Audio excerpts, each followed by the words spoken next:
신앙님 관련해가지고 김만배와 신앙님의 이야기가 사실은 생각한 것보다 훨씬 더 중요하고 엄중한 일이었다, 엄중한 범죄였다라고 생각을 갖다가 했기 때문에, 그렇기 때문에 지금 나와 있는 여러 가지 것들이 막 있지만 그래도 신앙님 관련해가지고는 좀 제대로 아셔야 되는 것이 아닌가 그런 생각이 들고요.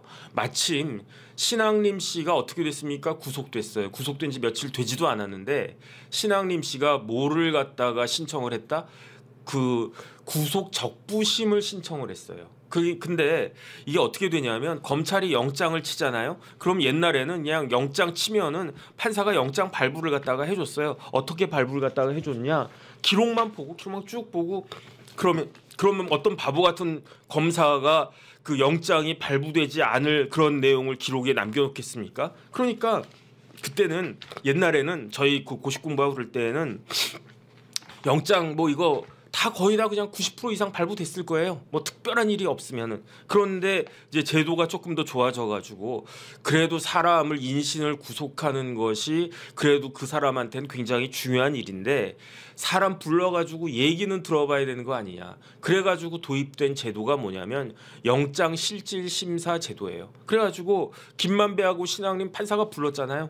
그래가지고 영장실질 심사했잖아요. 그러면서 뭐 빠득빠득 뭐 신앙님도 우기고 뭐 김만배는 약간 자포자기한 것 같고 그런데 결국은 영장이 발부가 돼서 지금 깜빵가 있잖아요. 지금 그 구치소에 가 있는데 그런데 그 다음에 신앙님이 뭐를 갖다가 했느냐? 구속 적부심을 신청을 한 거예요. 구속 적부심이 뭐냐면 말 그대로 내가 구속이 되어 있는데 나의 구속이 적당하냐? 아니면 부당하냐를 다시 한번 심사해 달라. 이게 구속 적부심이거든요. 그런데 김만배는 구속 적부심 신청 안 한 것 같고요. 신앙님만 구속 적부심을 청구해가지고 아마 내일 신문 기일인 것 같아요. 27일. 그래서 내일 뭐 그 구속 적부심 해가지고 만약에 그 다시 구속 적부심 담당하는 판사가 봤더니 기록이 보고 그다음에 신앙님 이야기 들어봤더니 이 사람은 영장실질심사를 거쳤지만 그래서 다른 판사가 이거를 갖다가 했지만 내가 보기에는 이 사람은 구속될 사안이 아니네. 풀어줄 수도 있어요. 그런데 물론 제가 봤을 때에는 풀려날 가능성은 뭐 거의 없다. 만약에 뭐 이런 상황에서 풀어주는 경우를 제가 본 적이 없으니까 그런데 한번 어떻게 되는지 한번 보자 뭐 그런 생각을 갖다 하고 있는데 어쨌든 어젯밤에 그러니까 어제죠. 어제 신앙님이 구속 그 적부심까지도 신청했다고 그래가지고 아이고 해도 너무한다. 어쨌든 그 생각을 갖다가 하면서 그러면서 이참에 말씀드릴까 저참에 말씀드릴까 뭐 그러다가 뭐 그런 이벤트도 있고 하니까 신앙님 관련해가지고 제가 말씀을 드리려고 지금 준비를 갖다가 했습니다. 신앙님이 어떤 사람이냐? 남해 종고를 나왔대요. 고향이 이제 남해인가 봐요. 거기에 이제 인문계가 아니고 종합고등학교를 나오고 그 다음에 외국어 대학교 그 동양어과 말레이 그 다음에 인도네시아어과 인도네시아하고 말레이시아하고 말하는 게 거의 비슷하대요. 제가 가봤더니 뭐 사람들이 그러더라고요. 그런 다음에 기자가 됐어요. 그래서 기자가 돼가지고 어디 기자였느냐? 한국일보 기자가 됐어요. 그래서 한국일보에서 노조위원장까지 하고 그 다음에 언노련의 수석 부위원장도 하고 그 다음 코리아타임즈의 그 편집국장도 하고 그 외대 나와서 그런지 뭐 영어도 되게 잘하는 것 같아요. 그 다음에 2003년부터 2007년까지는 언론노조 위원장도 하고 그 다음에 미디어 오늘이라고 하는 매체 있지 않습니까? 거기 대표도 하고 그러다가 최근에는 뭘 하고 있었느냐? 뉴스타파의 전문위원을 하고 있었어요. 그런데 그 와중에 2012년이면 19대거든요. 그때 민주당에다가 공천 신청을 했었어요. 비례로. 그러니까 국회의원 한번 해보고 싶다. 언론 몫으로 내가 언론노조위원장도 하고 뭐 언노련의 뭐 수석부위원장도 하고 그래서 뭐 언론 쪽에 내가 그래도 이제 잔뼈가 굵은 사람이니까 언론계 몫으로 민주당한테 나한테 그 국회의원 한 자리 달라라고 신청을 했는데 그런데 이제 그 파이가 된 거죠. 그런데 뭐 이런 사람이었는데 그 어떤 일이 벌어지느냐? 그 희한한 일이 벌어지는 거예요. 그래가지고 2021년 대선을 1년 앞두고 대선을 한 6개월 정도 앞둔 2021년 8월 31일인가 그럴 거예요. 그때 경기도의 어떤 신문에서 그냥 그 작은 신문에서 대장동 관련된 이야기가 처음으로 기사가 딱 나와요. 그런데 알고 봤더니 그 기사에 소스를 준 데가 어디였다는 겁니까? 이낙연 캠프에 있었던 어떤 사람이 그 지방지에 경기도에 있는 조그만한 거기에다가 소스를 줬다는 거 아니겠습니까? 그래가지고 기사를 갖다 쓰기 시작한 거 아닙니까? 그게 2021년 8월 31일이에요. 그런데 도둑이 제발 저린다고 뜨거 했을 것 같아요. 뜨거. 왜냐하면 이게 이거 저 대선 때까지 이게 잘 감춰져야 되는데 라고 생각을 했는데 드디어 8월 31일에 이게 딱 그 오픈이 되기 시작한 거예요. 그러니까 어떻게 되겠습니까? 이게 얼마나 큰 문제인지는 누가 제일 잘 압니까? 한 사람이 제일 잘 알겠지. 대장동이 얼마나 큰 문제인지는 누가 제일 잘 알겠습니까? 이재명 대표가 제일 잘 알겠지. 그다음에 또 누가 제일 잘 알겠습니까? 김만배, 남욱 이런 사람들. 그다음에 뭐 유동규, 돌아가신 김문기 처장이나 이제 이런 분들도 많이 알았을 텐데 제일 많이 알았을 사람은요. 제 생각에는 그 남욱일 것 같고요. 그다음에 이제 김만배, 그다음에 이제 이재명 요런 사람들이 아닐까. 저는 그런 생각이 들어요. 그러니까 아차 드디어 올 게 왔구나. 그러면 어떻게 해야 됩니까? 9, 10, 11, 12, 1, 2, 3월 9일이 대선이니까 6개월 동안 이걸 어떻게 해야 될 것이냐. 그러면서 온갖 작전을 갖다 다 짰겠죠. 그래가지고 9월 15일에 성남의 어떤 카페에서 김만배하고 어떤 사람이 만나요. 그 사람이 누구냐? 신앙님이에요. 신앙님 이런 두 사람이 만나가지고 김만배가 그냥 줄줄줄줄 이야기를 하는 거예요. 그걸 갖다가 신앙님은 녹음을 갖다가 하고 있고 그 녹취 파일을 갖다가 키핑하고 있었는데 그 녹취 파일의 내용이 어떤 거였습니까? 윤석열이 부산저축은행 수사를 무마했다. 여기서 부산저축은행이 왜 뜬금없이 갑자기 나옵니까? 부산저축은행에서 나오는 뭐 시드머니 같은 것들이 대장동에 쓰였다라고 하는 걸 알고 있으니까. 그러니까 쉽게 말하면 대단한 거예요. 제가 봤을 때. 왜냐하면 어떻게 이런 생각을 갖다가 했지? 저 같으면 대장동 이거 드디어 내가 나쁜 짓 했는데 이게 터졌네. 그럼 어떻게 할까? 이걸 어떻게 하면 숨길까? 이런 생각을 갖다가 했을 텐데 그런데 이 김만배 일당들은 어떻게 했느냐? 전공법을 갖다가 한 거잖아요. 그러니까 어떤 전공법이다? 덮어씌우기. 대장동이 나쁘고 범죄다라고 하는 거는 내가 제일 잘 아니까. 그런데 이거를 수세적으로 나는 관련 없습니다. 뭐 이거 별로 잘못한 거 아닙니다. 이런 식으로 갔다가는 오히려 문제가 된다. 그러니까 어찌 됐든지 간에 어떻게 하자? 윤석열한테 덮어 씌우자. 윤석열한테 덮어 씌우려면 뭐가 있을까? 윤석열 검사였네. 그런데 대장동하고 뭐가 관련이 있습니까? 부산저축은행. 그런데 2011년도 이때에 뭐가 있었냐면요. 저축은행 사태가 있었어요. 그런데 저축은행 중에 제일 큰 데가 그게 부산저축은행이었거든.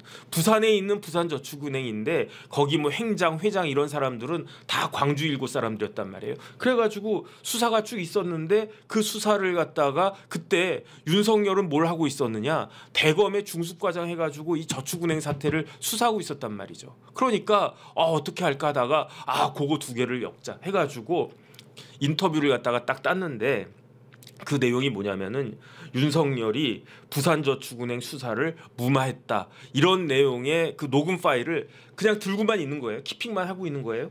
그랬는데 그리고 난 다음에 이제 김만배 세상에 공짜가 어디 있습니까? 9월 15일에 이렇게 인터뷰를 딴 다음에 9월 20일 5일 지난 다음에 김만배가 신앙님 불러가지고 형님이 형 일로 와봐 그러더니 돈을 줘요. 얼마를 줍니까? 1억 6,200만 원을 줘요.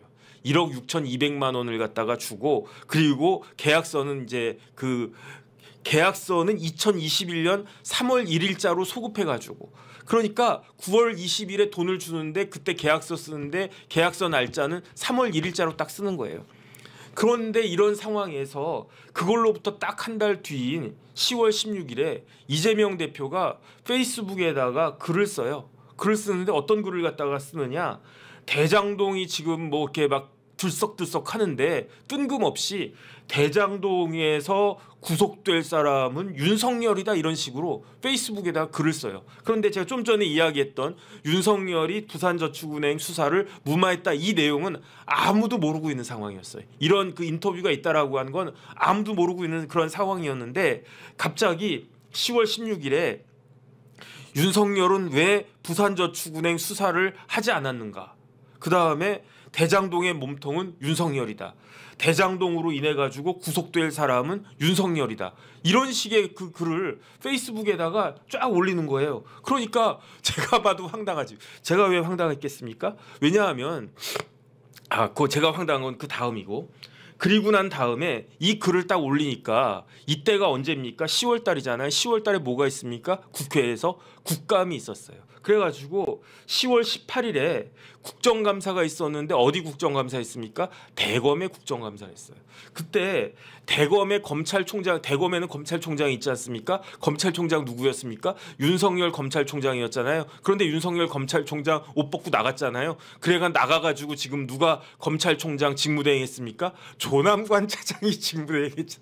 우리나라 역사상 대검 차장하면서 총장 직무대행 3번씩이나 한 사람은 여태까지도 없고 앞으로도 없을 건데 그 사람이 누구다? 조남관 차장이다. 조남관 변호사다. 근데 윤석열 검찰총장 후임으로 검찰총장이 된 사람이 누구냐?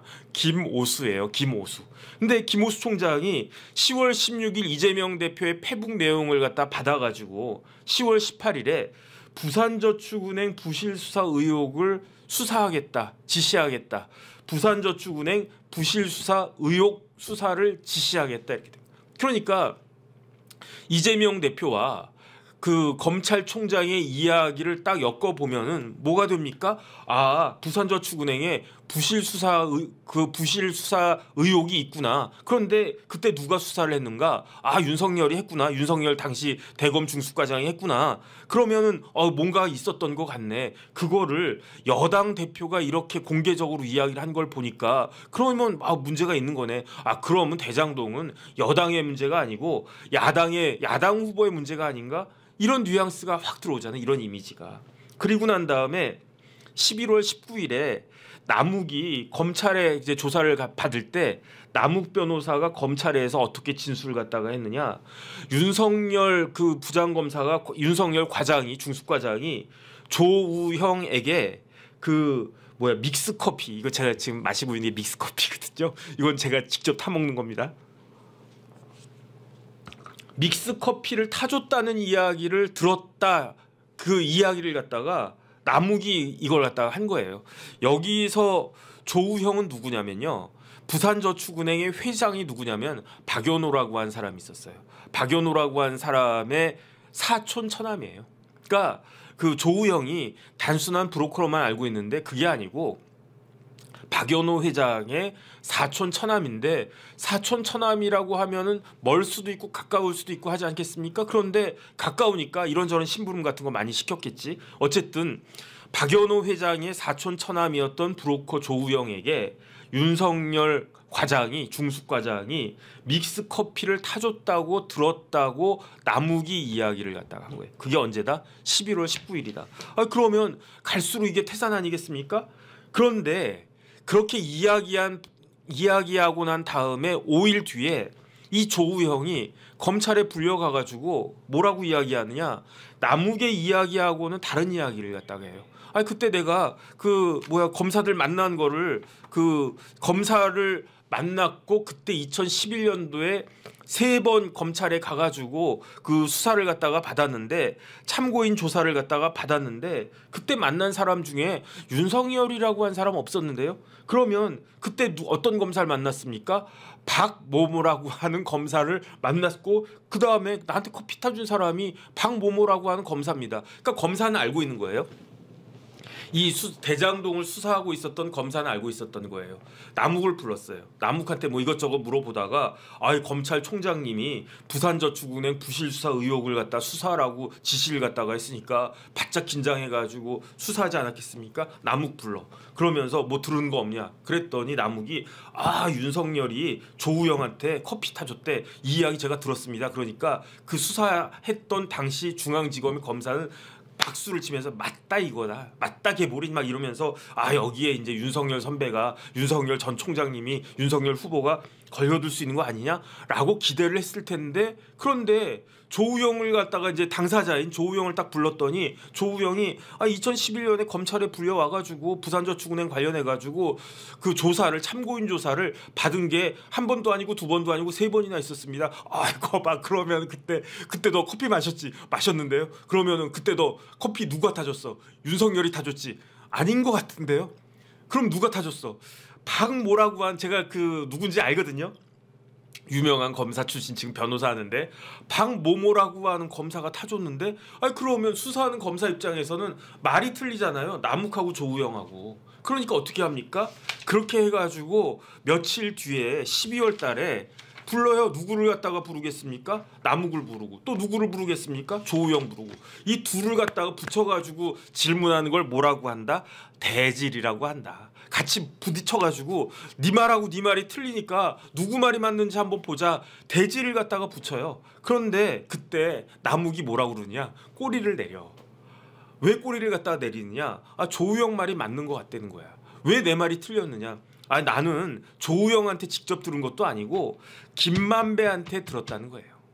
남욱이 김만배한테 나는 조우영이 윤석열 뭐 그 과장이 타준 커피 마셨다고 내가 들어가지고 그때 11월 며칠이야 11월 19일 날 그렇게 한 달쯤 전에 그렇게 이야기를 갖다가 했는데 그런데 조우영이 만나가지고 눈 끔뻑끔뻑 하면서 누가 나보고 그 윤석열 과장이 커피 타줬다고 그래요? 나한테 커피 타준 거는 박모모 검사인데 이렇게 딱 이야기를 갖다가 하니까 그럼 네 말이 맞겠네. 내 말이 왜 틀립니까? 나는 전에 들은 말이니까.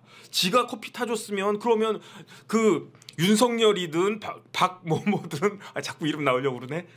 그 남욱이 옆에 있는데 커피 타주는 걸 갖다가 봤으면 그럼 자신 있게 야 무슨 소리야 내가 너 그 윤석열 과장님이 커피 타주는 거 봤는데 라고 이야기를 했을 텐데 남욱 입장에서는 김만배한테 들은 거니까 그러니까 꼬리를 확 내리면서 그러면 뭐 네 말이 맞겠지. 나는 만배형한테 들은 것뿐이야. 만배형이 뭐 이야기 잘못했을 수도 있겠네 라고 한 게 그게 언제다? 2021년 12월이었어요. 12월이었는데 그런데 갑자기 2022년 해가 넘어가가지고 2월도 거의 하반기로 들어간 거예요. 언제냐면 2월 21일. 대선이 언제였습니까? 3월 9일이었어요. 그런데 대선을 불과 20일도 남겨놓지 않은 뭐 한 2주하고 한 뭐 3주도 남겨놓지 않은 그런 시점에 JTBC가 보도를 갖다가 해요. JTBC 그거 혹시 그 있으면 JTBC가 보도를 갖다가 하는데 어떻게 보도를 갖다가 하느냐? 조우영의 측근들 그게 누구냐면 남욱이에요. 검사가 타준 커피 영웅담처럼 얘기. 그러면 저 보도가 2월 21일에 나오는 거예요. 그런데 저 보도는 그러면서 저 보도가 저 아나운서 누군지 모르겠는데 많이 본 사람이긴 한데 저 보도 내용이 뭐냐면은 남욱이 윤석열이 조우영에게 커피를 타줬다고 진술을 했다. 진술한 거 맞아요. 진술했었잖아. 그런데 그 진술이 어떻게 됐습니까? 11월 19일에 남욱이 윤석열 과장이 조우영에게 커피 타줬다라고 검찰에서 진술한 건 맞는데 12월 달에 대질하면서 내가 잘못 알았다. 내가 착각했다라고 이야기했잖아. 그런데 JTBC에서는 맞는 말은 이야기 안 하고 틀린 말을 갖다가 저 보도한 거 아니겠습니까? 그리고 난 다음에 저게 몇 월 며칠이냐? 2월 21일이었어요. 그리고 난 다음에 2월 25일부터 막 공세가 나오는 거예요. 그때 대선 때 기억하시면 진짜 막 1월, 2월 막 그때 12월부터 해가지고 12월에 어떤 일이 일어납니까? 크리스마스 직전에 김문기 처장 세상 뜨잖아요. 그런데 그때 이재명 대표하고 김혜경 씨하고 막 나와가지고 뭐 이렇게 산타 복장하면서 막 이렇게 춤추고 그거 보고 아들이 막 아까 저처럼 막 눈물 흘리고 그러지 않았습니까? 김문기 처장만 사망했습니까? 그 위에 여러 명 죽었잖아요. 그래가지고 이거 이상하다 희한하다 그러면서 대장동 관련해가지고 이야기가 빵빵 터지고 있는데 JTBC는 2월 21일에 저 잘못된 이야기를 갖다가 보도를 하고 저거 받아가지고 2월 21일에 이재명 대표가 뭐라고 이야기했느냐? 윤석열은 왜 조우영에게 커피 타줬냐? 이 이야기를 갖다가 또 하는 거예요. 이 이야기를 갖다가 딱 하다가 그러다가 결정적으로 제가 이제 모두에 이야기했던 이미 9월 15일부터 2021년 작년 9월 15일부터 준비해 놨던 인터뷰를 터뜨리는 거예요. 어디서? 저기 보이시죠? 뉴스타파. 그 신앙림 전 언론노조 위원장 이렇게 나오지만 저 때는 신앙림이 뭐였다? 뉴스타파의 전문위원이었다. 그러면서 녹취록을 갖다가 빵 터뜨리는데 저게 언제냐? 3월 6일이에요. 대선이 언제였다고요? 3월 9일. 대선을 불과 사흘 앞둬놓은 뉴스타파에서 김만배는 대장동의 핵심이라고 하는 건 그때 모든 국민들이 삼척동자도 다 알고 있는 때였는데 김만배 녹취록이 나왔습니다. 그러면서 윤석열이가 네가 조우병이야? 이러면서 커피를 갖다가 타줬다. 이 이야기가 빵 터진 거 아니었겠습니까? 그러면서 저 지금 나와 있는 녹취 파일의 제목이 뭐냐면요. 김만배 음성 파일, 박영수, 윤석열 통해 부산저축은행 사건 해결. 이렇게 딱 저게 3월 6일에 그 뉴스타파에 저 뉴스타파라고 한 매체에서 보도가 되니까 그러니까 어떻게 합니까? 이재명 대표가 기다리고 있었다는 듯이 마치 기다리고 있었다는 것처럼 페북에다가 저 링크를 갖다가 뉴스타파의 저 녹취록 링크를 갖다가 공유하면서 페북에다가 뭐라고 글을 갖다 씁니까? 널리 알려주십시오. 적반하장 후안무치의 이 생생한 현실을 적반하장 후안무치의 이 생생한 현실을 널리 알려달라고 이재명 당시 후보가 3월 6일에 저 이야기를 갖다가 하고요. 그러니까 3월 6일에 세 가지가 동시에 터지는 거예요. 순차적으로 막 터지는 거예요. 3월 6일에 뭐가 터진다? 뉴스타파에서 인터 파일을 갖다가 공개해버렸다.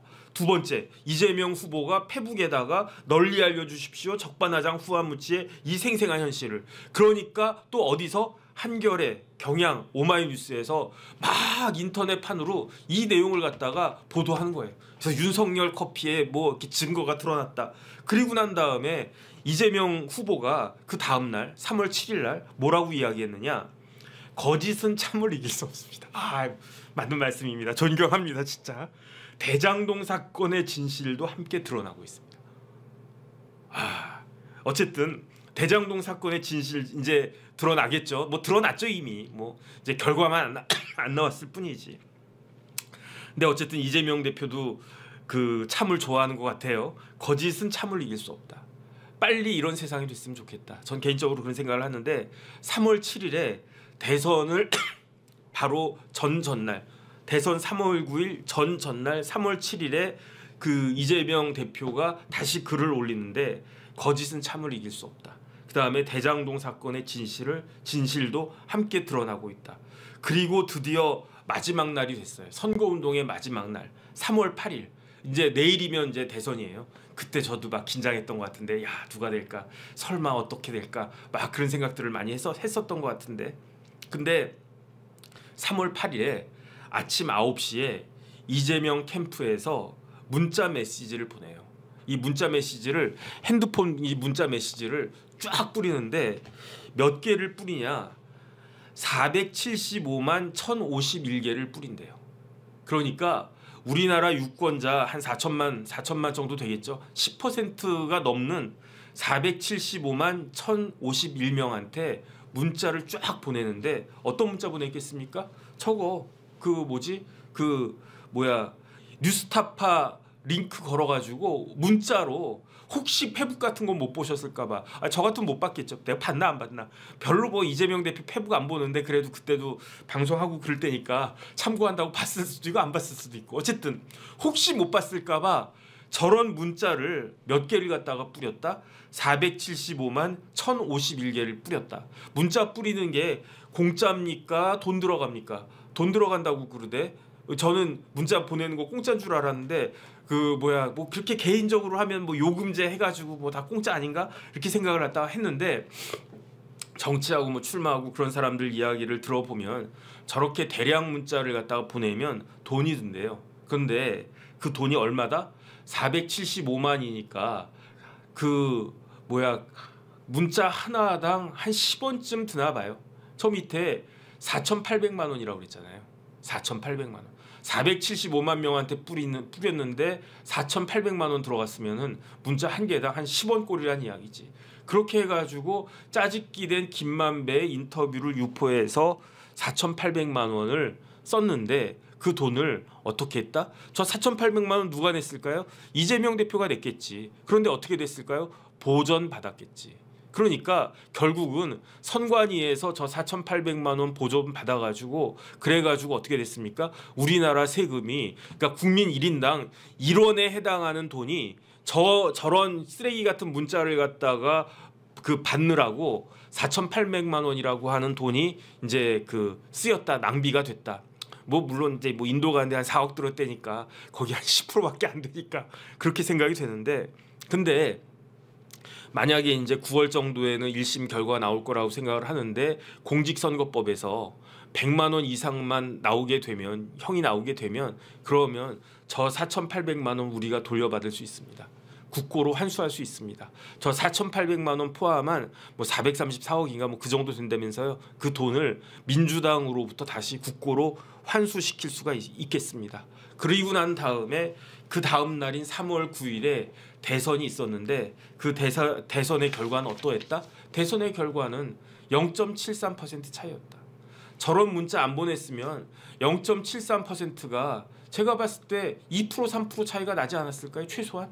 저런 문자 때문에 그래도 설마, 그 다음에 더군다나 검찰총장이 뭐라 그럴까, 뭐 부실 수사 의혹 있는 것처럼 이야기했어. 그 다음에 뉴스타파에서 김만배가 실토했네. 김만배가 그때 김만배가 그때 구속되어 있지 않았나? 김만배가 그 뭐야 실토하는 거랑 마찬가지로 보여지잖아요. 김만배 이야기니까 녹취록이 저 녹취록 왜 이제 나왔나? 이러면서 역시 설마 이재명 같은 사람이 그렇게 했을까? 이재명은 하는데 설마 했을까? 그러면서 그래도 민주당 찍어줘야지 이랬던 사람들이 최소한 2, 3%는 되지 않았을까요? 저는 그런 생각이 딱 드는 거예요.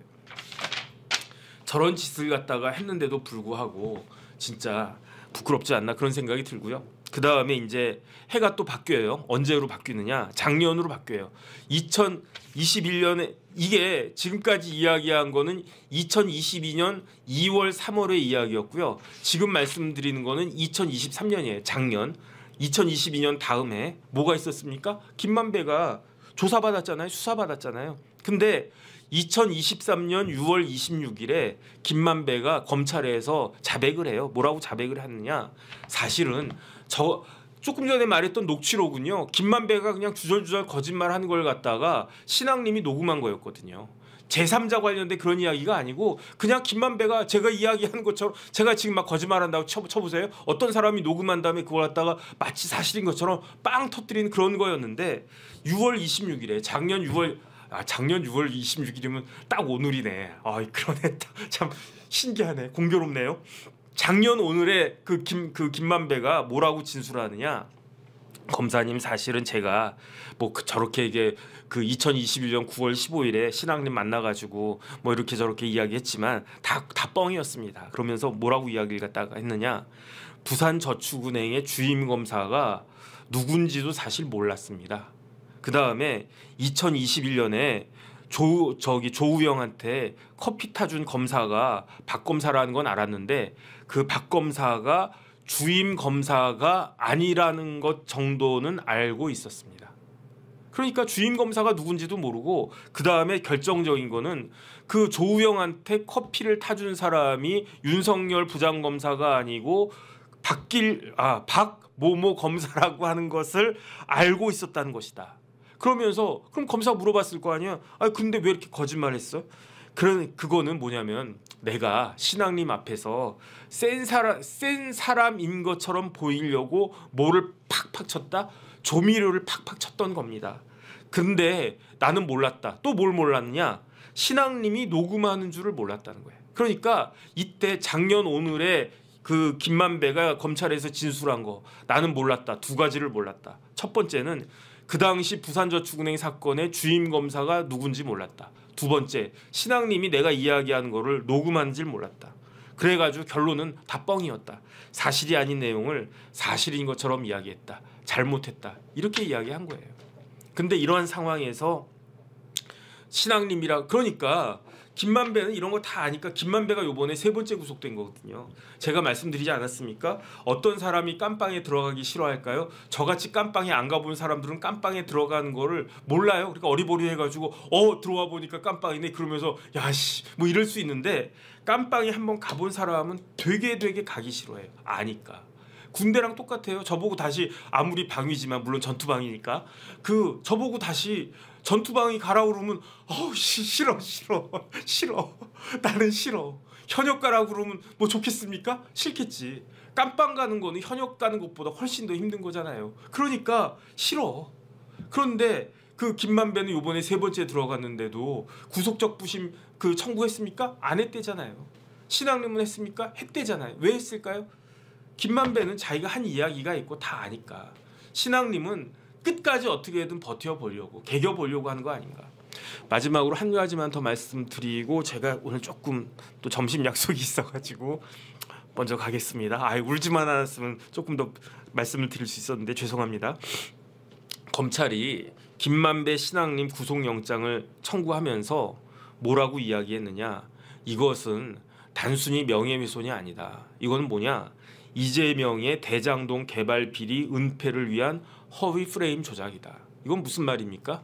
이재명이라고 하는 사람이 대통령 후보로 나왔는데, 그런데 비리가 있는 사람이었어. 그런데 그 비리로 인해 가지고 어떻게 된다? 대통령에 당선되지 않을 가능성이 막 높아지니까 허위 프레임을 갖다 짠 거다. 그러면 뭐 잘났다고 김만배 신앙님 이런 사람들이 이재명 후보를 위해서 이런 프레임을 뭘 합니까? 뭐 이렇게 오지랖이 이렇게 넓습니까? 그러니까 뭔가 있다는 거 아니겠습니까? 그다음 마지막으로 이 사람들이 어떤 사람입니까? 김만배도 기자, 신앙님도 기자, 한국일보가요. 지금은 뭐 조중동 뭐 이렇게 이야기하지만 옛날에는요. 기자 사관학교가 우리나라에서 최고로 인정받는 언론이 한국일보였어요. 그래가지고 저희 때보다 70년대 학번들한테는 한국일보가 조중동보다 더 좋은 신문으로 그렇게 알려져 있었을걸요 아마. 그러니까 한국일보 기자들, 특히 이제 아주 이렇게 고참 기자들은 한국일보에 대한 프라이드가 굉장히 강했다고요. 신앙님이 한국일보 출신이었다고 그랬잖아요. 그 다음에 김만배도 까먹었는데 김만배도 한국일보 아니었나? 어쨌든 기자 출신인데 기자니까 뭐를 남용했다? 언론의 자유라고 하는 걸 남용해가지고 자유민주주의의 근간을 훼손했다. 자유민주주의의 근간이 뭡니까? 선거제도. 그러니까 이 이야기는 검찰에서 이건 뭐 검찰이 이야기하는 거니까 뭐 검사놈들이 또 그렇게 막 이야기한다. 뭐 이제 판결문보다 좀 이렇게 무게가 떨어지긴 하지만 어쨌든 지금 가장 많은 정보를 가지고 있는 검찰에서 이 김만배 신앙님 이 언론 조작 사건은 언론의 자유를 남용해가지고 자유민주주의의 근간을 훼손시키는 그런 거였다. 그러니까 구속영장을 발부해 주십시오라고 이야기를 했던 거고요. 그 다음에 그 이야기에 따라가지고 구속영장이 발부돼서 지금 구속된 상황에서 수사를 갖다가 받고 있는 거고요. 그럼 뭐가 있겠습니까? 조금 있으면 뭐가 나올 것이다? 공소장이 나올 것이다. 이제 기소가 되면서 공소장이 나오면 지금 뭐 그때 뭐 판결문 나오고 뭐 이재명 대표 뭐 공소장 나오고 막 그러면서 또 많은 것들을 더 알 수 있지 않았겠습니까? 아마 공소장이 나오면 이 신앙님 김만배 이 사건에 대해서도 더 많은 인포메이션이 정보가 나올 것이다. 저는 그런 생각이 듭니다.